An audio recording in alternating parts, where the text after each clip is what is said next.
Bonsoir à tous et soyez les bienvenus dans votre journal. Ce soir, la rédaction accueille l'artiste Babadi. Bonsoir Babadi. Bonsoir. Alors on ne vous présente plus, vous êtes l'un des artistes locaux que les Maoris apprécient le plus. On verra, vous êtes en tournée actuellement, une tournée qui s'appelle Rahashiri Tour, une tournée qu'on va qualifier de tournée engagée, puisqu'on le sait, vous n'avez aucun mal à dire ce que vous pensez de ce qui se passe ici à Mayotte. Avec l'actualité que l'on connaît, on vous posera également les questions sur votre point de vue. Vous restez avec nous Babadi. Avec nous également sur le plateau, Pierre Bellucci. Bonsoir Pierre. Bonsoir Amina, bonsoir à tous. Avec vous, on reviendra sur une action assez particulière. On a vu des enfants devant la préfecture scander « On est français ». On verra de quoi il en est exactement, puisque la situation va en se dégradant, on va le dire. On en parle tout à l'heure avec vous, Pierre. Mais d'abord, voici les titres de ce mercredi 25 mai. Le nouveau préfet de Mayotte, Frédéric Vaux, était sur notre plateau ce matin afin de répondre aux multiples questions entourant la politique qui sera menée dans les prochains mois. Dans un style bien à lui, le préfet semble vouloir incarner la politique du changement.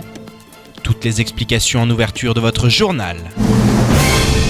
Une nouvelle entreprise a été victime d'un violent cambriolage cette nuit à Combagny. 13 individus se sont introduits dans la société OT Matériaux, non sans avoir ligoté l'agent de sécurité au préalable. 2 coffres-forts ont ainsi été forcés pour un préjudice qui dépasserait les 12 000 €. L'association Hip Hop Evolution intervient actuellement dans les collèges de Lille par le biais du spectacle de danse Njema, un moyen de transmettre leur passion, mais également des valeurs de partage, de tolérance et de compréhension de l'autre. Reportage à la fin de cette édition. Ce matin, le nouveau préfet Frédéric Vaux était sur notre plateau afin de répondre aux nombreuses questions qui entourent sa prise de fonction. Et durant l'exercice, il est revenu sur les grandes priorités et qu'il s'est fixé pour sortir le département de la situation de crise dans laquelle il s'enfonce. Sécurité, immigration, développement économique. Le préfet a ainsi détaillé les grands axes des actions à venir. Toutes les explications dans ce sujet signé Pierre Bellucci et Leslie Vimnet. Tous les regards sont actuellement tournés en direction du nouveau préfet Frédéric Vaux. En effet, dans le contexte actuel, chaque fait et geste du représentant de l'État risque d'être scruté et analysé. Ce matin, il était ainsi sur notre plateau pour rappeler ses priorités de travail que sont la sécurité, le contrôle de l'immigration et le développement économique et social. En ce qui concerne la sécurité des biens et des personnes, le préfet promet que du changement est à venir. Comme vous le savez, le gouvernement a annoncé un plan sécurité qui sera publié d'ici quelques jours. L'idée, c'est de renforcer l'action de l'État, c'est de mieux la coordonner, de mieux l'organiser.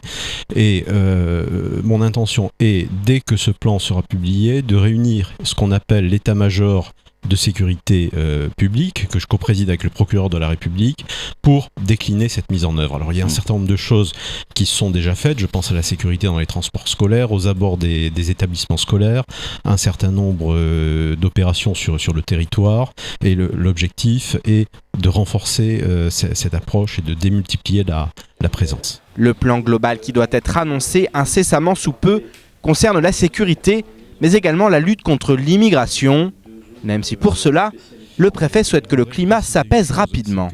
Si nous voulons agir efficacement sur la sécurité, sur la situation migratoire et notamment en termes de lutte contre l'immigration clandestine, nous avons aussi besoin d'avoir une situation apaisée dans le département, parce que quand nous avons des situations d'ordre public, nous mobilisons des forces, et pendant qu'elles font ça, elles ne travaillent pas sur le terrain de la sécurité ou sur le terrain de la lutte contre l'immigration clandestine. Autre point et non des moindres, le développement économique et social du département. Pour cela, le préfet souhaite s'appuyer sur l'existant et sur les outils dont dispose le territoire, des outils qui restent pour l'heure sous-exploités. Je vois 2 vecteurs essentiels. Oui. Nous avons le contrat de plan. Il y a eu une conférence de programmation il y a quelques jours. Il y a à peu près 20 millions d'euros qui ont été programmés. Deuxièmement, sur le programme européen, nous avons entre 15 et 20 millions d'euros de fonds européens de développement régional qui sont disponibles. Et Là aussi, l'un de mes enjeux, c'est de passer la surmultiplier pour pouvoir programmer et sortir ces opérations. Le discours colle avec les réalités et le préfet Frédéric Vaux semble conscient de la tâche qui l'attend, de quoi nourrir l'espoir suivant, et si le changement, c'était maintenant. Et à noter que l'intégralité du temps de parole de Frédéric Vaux sera disponible à la fin de cette édition. Et ce matin, alors que le préfet se trouvait sur notre plateau, justement, les expulsés de la place de la République se sont rendus jusqu'à la préfecture du département. Objectif, faire en sorte que Frédéric Vaux intervienne en leur faveur. Les enfants amenés par leurs parents ont ainsi scandé « On est français » avant de reprendre la Marseillaise place de la République. Une action qui risque de faire du bruit. Un sujet signé Abbas Alidi, Pierre Bellucci et Leslie Vimnet.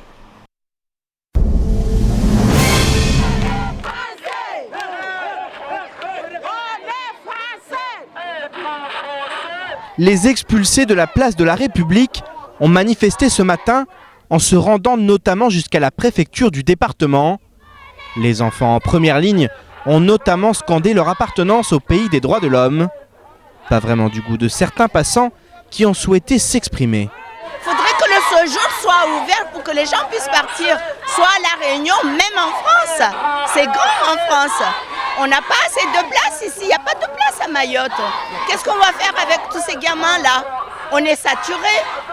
Ceux qui ont des séjours qu'on leur permette de voyager, de quitter Mayotte. Parce qu'à Mayotte, on est assez nombreux. L'île, elle est toute petite, on ne peut pas tous être restés sur l'île. De son côté, le représentant de la Ligue des droits de l'homme a tenu à s'expliquer sur le pourquoi d'une telle action.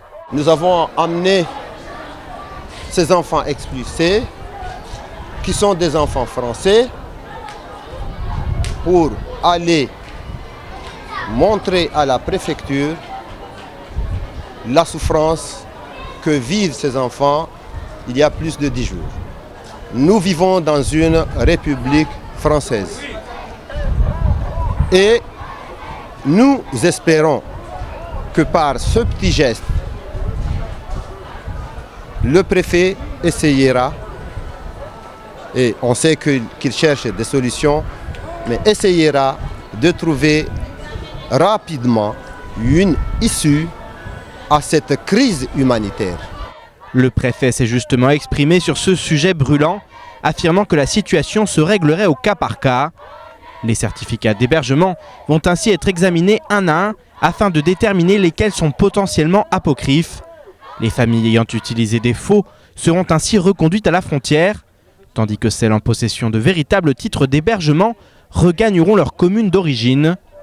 Une action qui risque de prendre du temps et qui ne semble pas du goût des associations.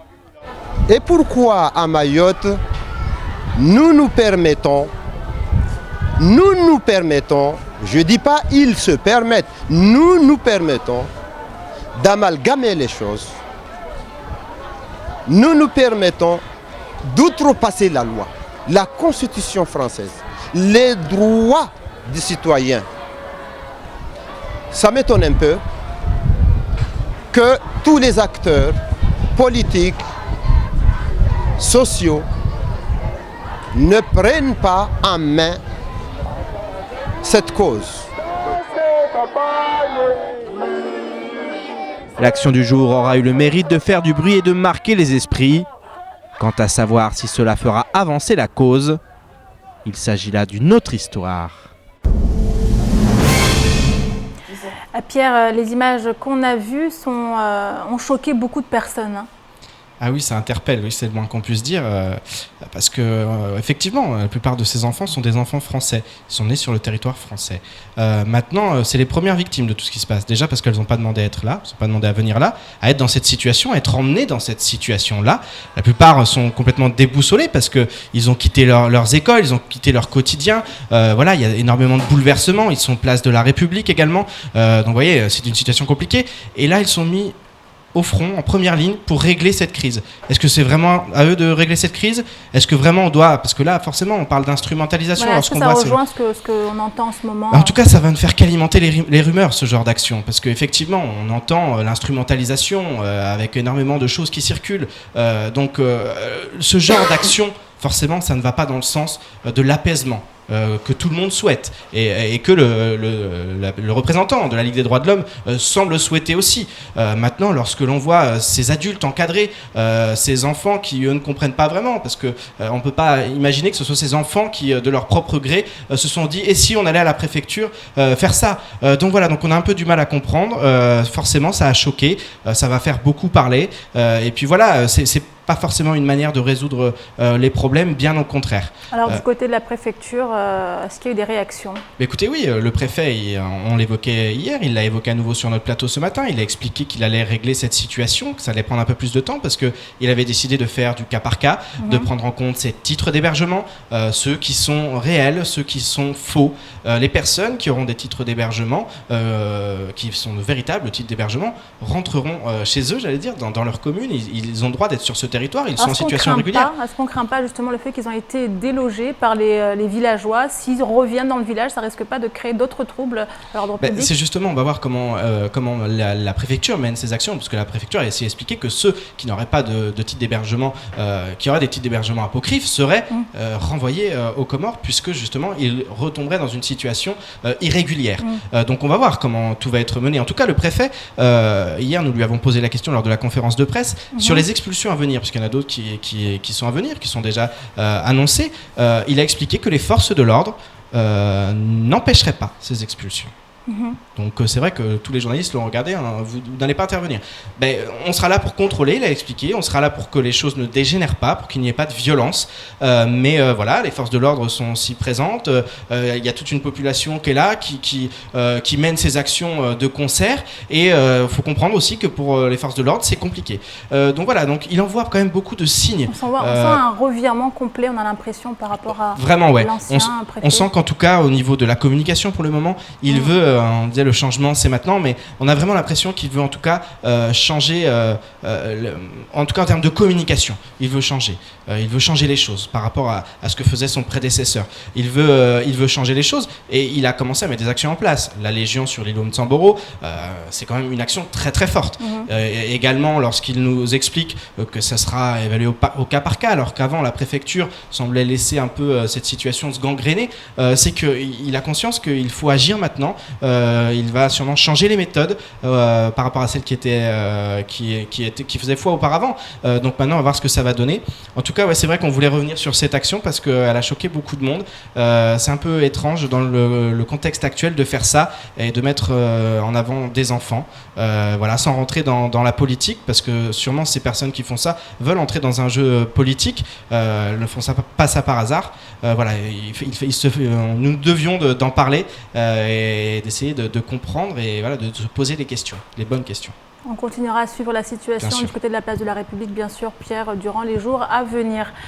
Et on continue maintenant avec ce cambriolage dont a été victime la société OT Matériaux située à Combani.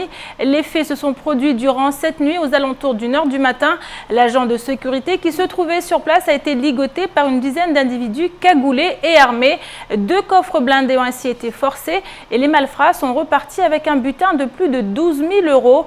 Une enquête est ouverte pour retrouver les auteurs, mais l'entrepreneur victime d'un lourd préjudice accuse le coup. Reportage Shakila Issouf et Leslie Vimney.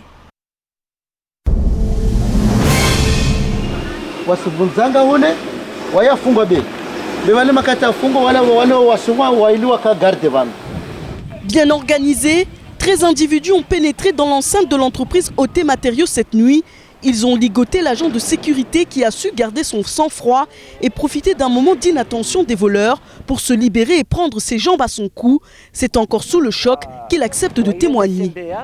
Lera wangia biro vale chiparabati vale bada wanifunga mindru wanifunga na imihono lera ile chihimi chitsungia chiparamba kawasinona chibwambio chishia giriaji chitala lera natala tiende tambali denaona moja andunga mengoni lera ndunga mengoni ajata akaribu na usika timlihiza chirongwamba wa motsengi abantu sihurema lera ile narongwamba wa motsengi abantu sihurema arudi nyuma lera ile rudi nyuma chihiri watu lera nahira madzina ya watu mnyaule atala arudi aregea hunu wamichitala. Malgré le choc et le danger du métier, l'homme dit vouloir continuer son travail. Du côté de l'entrepreneur, l'envie de quitter Mayotte est plus présente que jamais. Des voleurs, c'est des gens professionnels, ils étaient des groupes, au moins une quinzaine de personnes. Bon, ils sont rentrés, ils ont ligoté le gardien. Après, ils ont amené à côté le magasin là-bas. Il lui a dit, bon, ferme ta bouche. Et les autres, ils sont rentrés dans le bureau. Ils sont sécasés le coffre. Bon, dans le coffre, on avait des monnaies, des pièces de 1 euro, 2 euros, 20 centimes. La chance que j'ai pris à dire qu'ils n'ont pas tué le gardien. Mais l'essentiel, c'est des matériels. Bon, pour l'instant, moralement, on est en train de réfléchir. Mais moi-même, on est en train de réfléchir. Si je n'étais pas maoré, j'aurais quitté Mayotte. Des relevés d'empreintes ont été effectués par la gendarmerie venue sur les lieux, constater les dégâts. La liste des entreprises et des particuliers victimes de cambriolage ne cesse de s'alourdir, tandis que du côté des voleurs, la professionnalisation se poursuit. La 4e édition du Forum des métiers de l'artisanat de l'océan Indien a ouvert ses portes ce lundi 23 mai. Près d'une centaine d'artisans de la région exposent actuellement leurs œuvres place de la République. Et pour l'occasion, nous avons souhaité partir à la rencontre de ceux qui font cette foire. Passionnés par leur métier, 2 artisans ont ainsi accepté le temps d'un reportage de nous montrer leur savoir-faire. Un sujet signé Shakila Issouf et les Stevie Menet.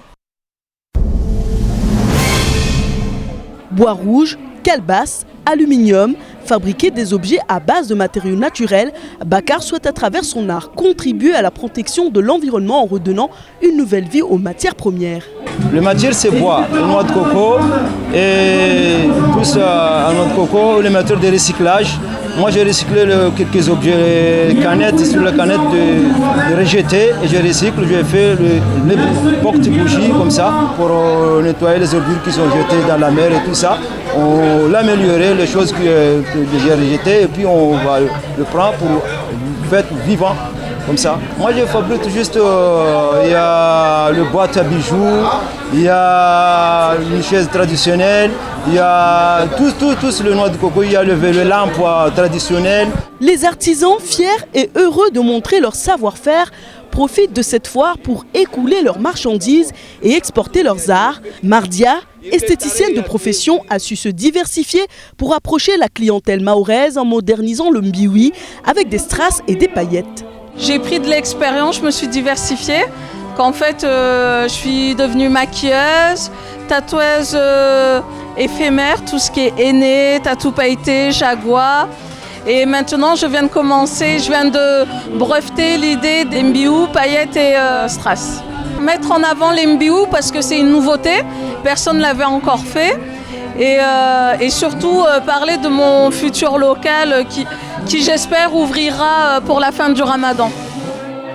Au-delà de ce forum, les artisans de l'océan Indien montrent que la coopération régionale constitue encore et toujours une perspective de développement économique des différents territoires. En attendant, il reste encore 4 jours pour découvrir ou redécouvrir ces artisans de la région.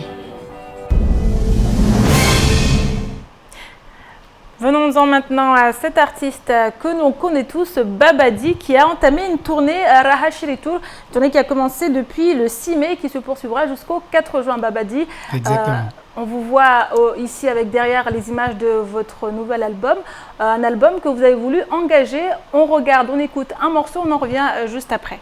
Yes. On verra ça tout à l'heure. Alors Babadi, votre tournée a commencé. On le sait, vous êtes un artiste engagé. Vous n'avez aucun mal à dire ce que vous pensez. Et aujourd'hui, en fait, le message que vous avez souhaité passer dans ce nouvel album, 101e reggae.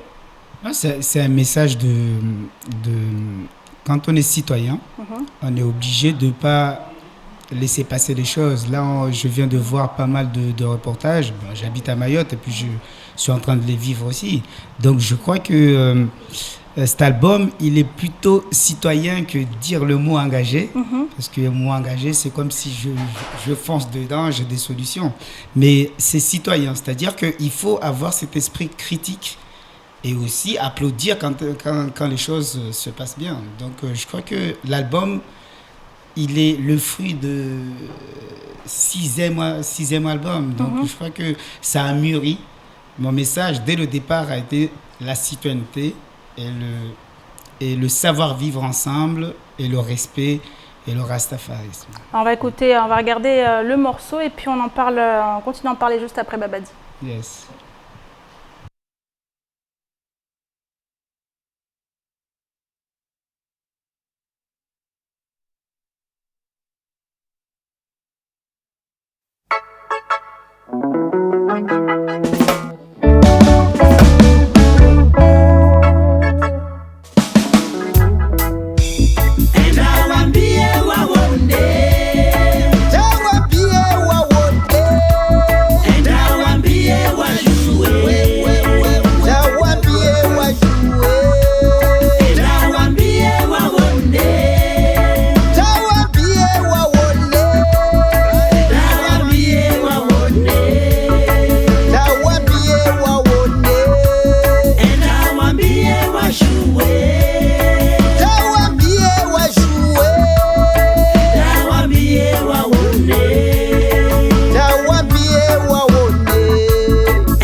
Alors Babadi, le morceau que nous venons de voir s'appelle Endra Wambie Waone, Endra Wambie Wa jouer. Oui, tout à fait. Alors, traduction. Alors, en fait, va leur dire de savoir ce qui se passe. Va leur dire aussi d'être conscient de ce qui se passe. Alors, est-ce que vous, avec ce titre, vous parlez directement de ce qui se passe sur le territoire? En fait, comme je l'ai expliqué tout à l'heure, c'est-à-dire que moi, je me suis toujours tourné vers la citoyenneté et tout ce qui se passe à Mayotte, que je sois à Mayotte ou en métropole ou partout dans le monde, quand il y a l'injustice, forcément, il faut se réveiller et puis dire bon, stop, quoi.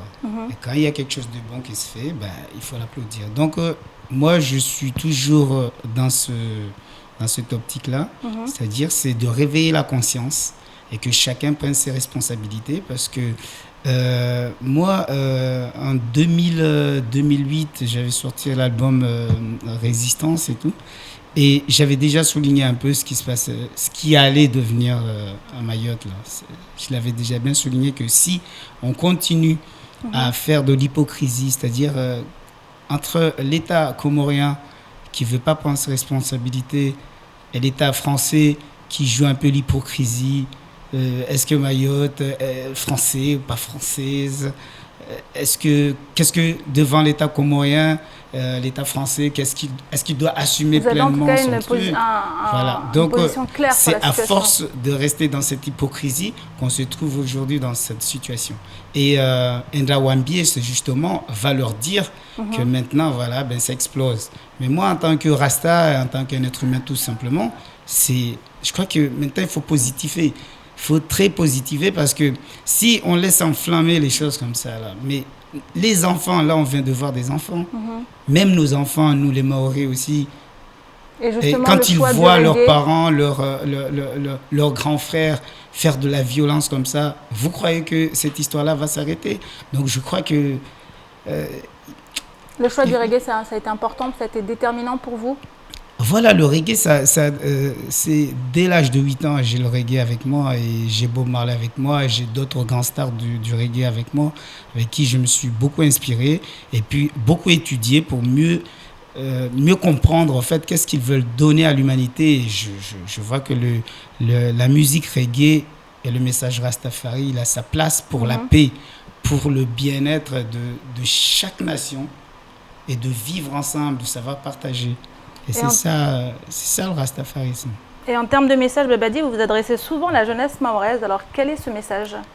Alors, le message maintenant, et depuis toujours d'ailleurs, c'est de pouvoir faire de demain, cette jeunesse-là, ils deviennent des médecins, ils deviennent des ingénieurs, ils deviennent des écrivains, des grands artistes, pour qu'on ne se pose pas la question qu'est-ce que la nation française va nous apporter. Non, c'est ce que nous, la jeunesse, qui doit aller à l'école, qui doit se former, peuvent apporter à cette nation qui est la leur aujourd'hui, qui est la nation française. C'est-à-dire qu'il faut que Mayotte apporte sa part pour que cette France, elle soit grande, elle soit universelle, elle soit humaniste et elle soit Rastafari. Alors, prochaine date, Babadi, de votre tournée, Rahachiri Tour. Alors, la Rahachiri Tour, en fait, là, ce vendredi, le 27 mai, on est à l'abattoir. Donc, en collaboration, et là, je suis très, très content avec Kinga Folk. Ça, c'est les locaux, il faut respecter, c'est les anciens. Et puis, samedi 28, au Café Room, donc avec Mascati, tout le monde connaît le lieu. Et puis, le 3 juin, on est au Makwe, de Atsararano. C'est un lieu assez sympa, en face de la pharmacie. Et puis, le 4, samedi 4 juin, on est au bout de l'île. Un lieu encore plus exotique, plus Rastafari, plus la paix. Voilà, donc on va finir là le 4 parce qu'il y a le Ramadan qui arrive. Et puis ça redemandera après le Ramadan. Merci en tout cas à Babadi, et c'est noté pour les dates qui restent pour terminer votre tournée. Et on continue maintenant avec le président du MEDEF qui est reçu au ministère de l'Intérieur, ou encore la section nord-est du syndicat de la magistrature qui monte au créneau. C'est aussi cela l'actualité de ce mercredi 25 mai. Et les précisions tout de suite dans l'actualité en bref. Hier, la section mahoraise du syndicat de la magistrature s'est fendue d'un communiqué afin de condamner fermement les manquements aux droits qui se multiplient à Mayotte. En effet, face aux expulsions devenues de plus en plus fréquentes, les magistrats écrivent ainsi, je cite, qu'il n'est pas admissible que certains élus locaux cautionnent ces actions en refusant de laisser revenir chez eux les décasés, y compris ceux vivant en situation régulière sur le territoire national. Le campement de fortune que chacun peut voir sur la place de la République à Mamoudzou est l'illustration criante du fait que cette violence privée ne règle en aucun cas les difficultés de Mayotte. Les magistrats appellent ainsi les citoyens français de Mayotte à respecter les valeurs pour lesquelles ils ont opté en choisissant de constituer un département français par l'arrêt immédiat des décasages. Ils demandent à l'État à court terme de tout mettre en œuvre pour empêcher ces comportements contraires aux lois de la République et à moyen et long terme de reprendre l'initiative afin de ne laisser aucune place à la justice privée. Lundi, la famille Batrolo a tenu une conférence de presse pour évoquer les difficultés qu'elle rencontre pour récupérer ses terres. Plus de 5 hectares situés en grande partie dans la côte Sogéa sont en effet occupés par des dizaines de familles. L'affaire est en justice depuis plusieurs années et une décision est récemment tombée. Les propriétaires doivent ainsi verser une somme faramineuse à l'huissier pour procéder aux expulsions en toute légalité. Dans ces conditions, la famille Batrolo appelle tous les Mahorais et surtout les propriétaires des terrains occupés illégalement à venir assister à une réunion de réflexion le samedi 28 mai 2016 de 9h à 12h au conseil départemental. L'occasion d'évoquer la problématique foncière actuelle et d'officialiser la création d'un collectif regroupant plusieurs propriétaires dans la même situation. A noter que Daniel Zaïdani souhaite pour sa part débloquer de l'argent du conseil départemental chaque année afin d'aider ses propriétaires. Et hier, le président du MEDEF Mayotte, Thierry Galarme, a été reçu au ministère de l'Intérieur. Il a ainsi pu rencontrer les conseillers, police et gendarmerie pour faire le point sur la sécurité des entreprises, des femmes et des hommes y travaillant à Mayotte. Le syndicat des patrons a ainsi réclamé un renforcement de la sécurité des entreprises et des personnes par le biais notamment d'une augmentation des effectifs de police et de gendarmerie. Le patron des patrons a également réitéré son souhait de voir le 101e département devenir une zone franche pour relancer l'attractivité du territoire mise à mal par l'insécurité. Pour réponse, le conseiller du ministre a rappelé à Thierry Galarme l'élaboration en cours d'un plan de sécurité Mayotte intégrant des partenariats avec les entreprises, une proximité physique et numérique.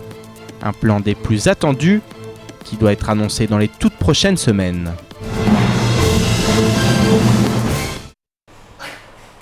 Et enfin, souvenez-vous, à l'issue de la tournée de la finale Street Dancer Show 2015, un groupe de 9 danseurs et danseuses avait été sélectionné en vue de la création d'un spectacle de danse. Au-delà de leurs compétences en danse, ces derniers avaient su convaincre par leur motivation à toute épreuve. Résultat, un spectacle intitulé Njema fait aujourd'hui l'objet d'une tournée dans les établissements scolaires.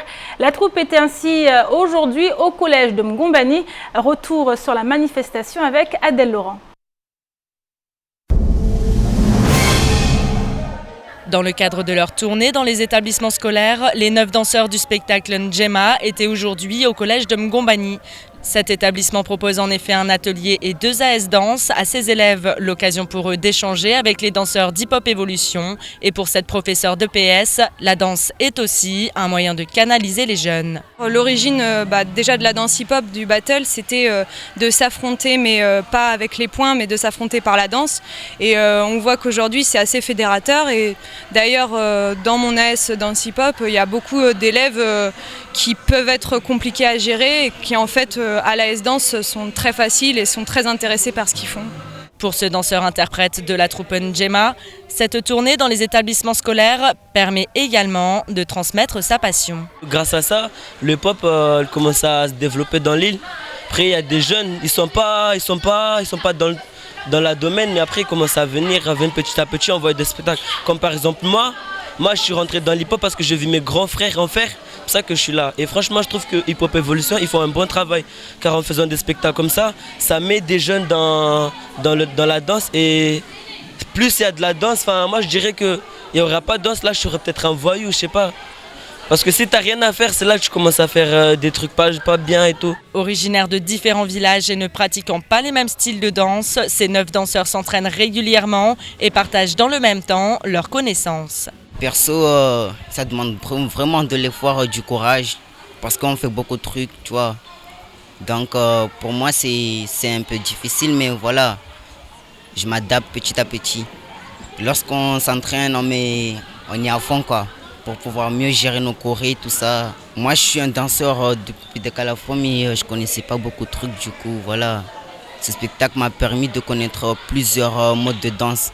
Le spectacle Njema, le bien en Shimaoré, est pour le chorégraphe Hassan Mohamed un moyen de répondre à la délinquance qui sévit à Mayotte, mais aussi de donner une image positive de la jeunesse mahoraise et de communiquer des valeurs essentielles. On cherche aussi à montrer à la jeunesse que la danse, je dirais pas la danse, surtout la danse hip-hop, amène vraiment ce côté péjoratif, ce côté acceptation, partage, voilà, on vient pour faire un moment de partage hip-hop, on vient aussi de découvrir l'autre, de savoir ce qu'il est, de savoir ce qu'il fait à travers la danse. Donc aujourd'hui, je dirais même que la danse, nous, c'est juste un outil pour pouvoir mêler les gens. Moyen d'expression et de cohésion sociale, la danse fédère. Les élèves du collège de Mtsamboro et du lycée de Sada pourront eux aussi profiter de ce spectacle avant que la tournée ne se termine le 1er juin. Un spectacle donc créé en partenariat avec la politique de la ville et la préfecture de Mayotte. Et c'est ici que s'achève cette édition. Merci pour votre fidélité. Une édition à retrouver sur notre site l'infocoésie.fr, sur YouTube et sur notre page Facebook. Dans quelques instants, retrouvez l'invité du temps de parole, Frédéric Vaux, le nouveau préfet de Mayotte. Il était ce matin au micro de Patrick Meillan. Et prochain rendez-vous avec l'information en radio demain dans la matinale avec le journal présenté par Pierre Bellucci. Excellente soirée à vous sur KTV.